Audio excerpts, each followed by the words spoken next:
नमस्कार, आप देख रहे हैं न्यूज़ 18 का डिजिटल प्लेटफॉर्म और मैं हूं आपके साथ शिवानी राज। बिहार का मुख्यमंत्री बनने के बाद सम्राट चौधरी का पहला दिल्ली दौरा हुआ। सीएम बनने के बाद वो पहली बार प्रधानमंत्री नरेंद्र मोदी से मिले और उनकी मुलाकात बीजेपी अध्यक्ष नितिन नवीन से भी हुई।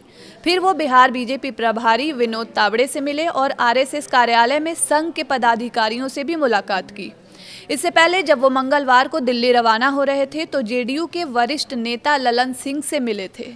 माना जा रहा है कि इन मुलाकातों का अर्थ ये भी है कि बिहार में मंत्रिमंडल विस्तार के लिए सुगबुगाहट तेज हो गई है।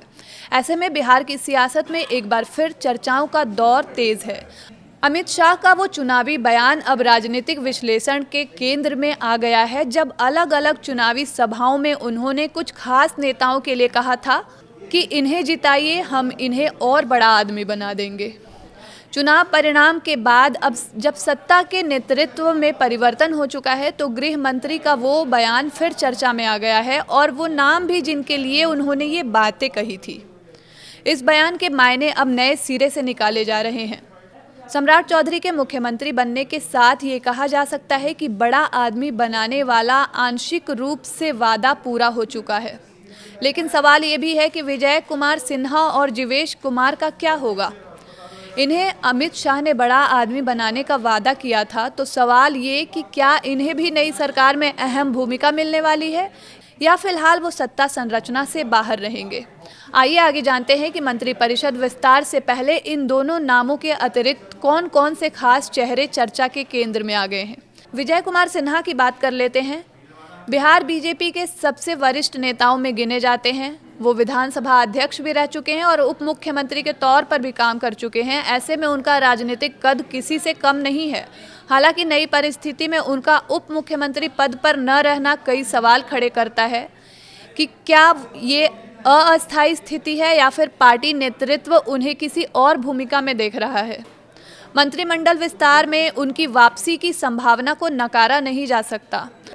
ये भी संभव है कि पार्टी उन्हें संगठन में बड़ी जिम्मेदारी दे।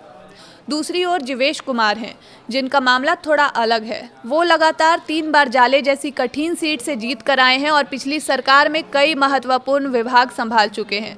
उनकी पहचान एक टास्क मास्टर की रही है, तेजी से फैसले लेने वाले और परिणाम देने वाले मंत्री के तौर पर। ऐसे में उनका मंत्रिमंडल से बाहर रहना उनके समर्थकों के लिए चौंकाने वाला बात रहा। लेकिन राजनीति में सिर्फ प्रदर्शन ही नहीं बल्कि संतुलन का भी अहम रोल होता है। भूमिहार समाज से आने वाले जीवेश कुमार को मंत्री बनाना या न बनाना इस बात पर निर्भर करेगा कि पार्टी इस वर्ग को कितना प्रतिनिधित्व देना चाहती है। अब सबसे बड़ा सवाल यही है कि क्या सम्राट चौधरी अपने मंत्रिमंडल में विजय कुमार सिन्हा और जीवेश कुमार दोनों को जगह देंगे।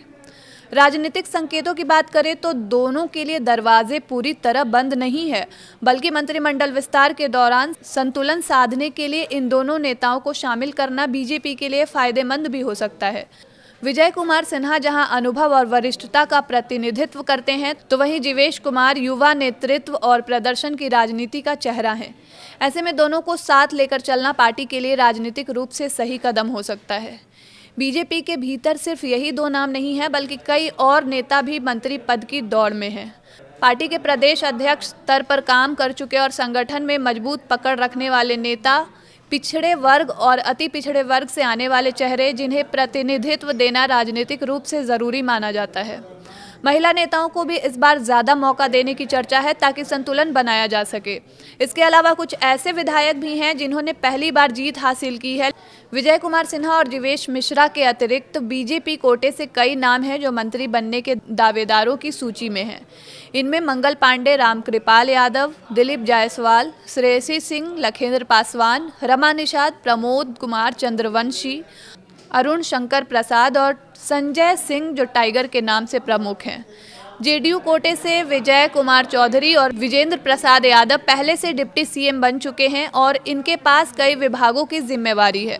वहीं अब जब मंत्रिपरिषद का विस्तार होगा तो संभावित मंत्रियों में कई नामों की दावेदारी की बात हो रही है। इनमें जेडीयू विधायक दल के नेता श्रवण कुमार, अशोक चौधरी, लेसी सिंह, मदन सहनी, जमा खान और सुनील कुमार के नाम मुख्य तौर पर सामने आ रहे हैं। एनडीए के सहयोगी दलों को भी मंत्रिमंडल में जगह मिलने की संभावना है। संभावित नामों में हिंदुस्तानी आवाम मोर्चा से संतोष कुमार सुमन, एलजेपी से संजय पासवान और संजय कुमार सिंह, वहीं आरएलएम से दीपक प्रकाश के नाम प्रमुख तौर पर लिए जा रहे हैं।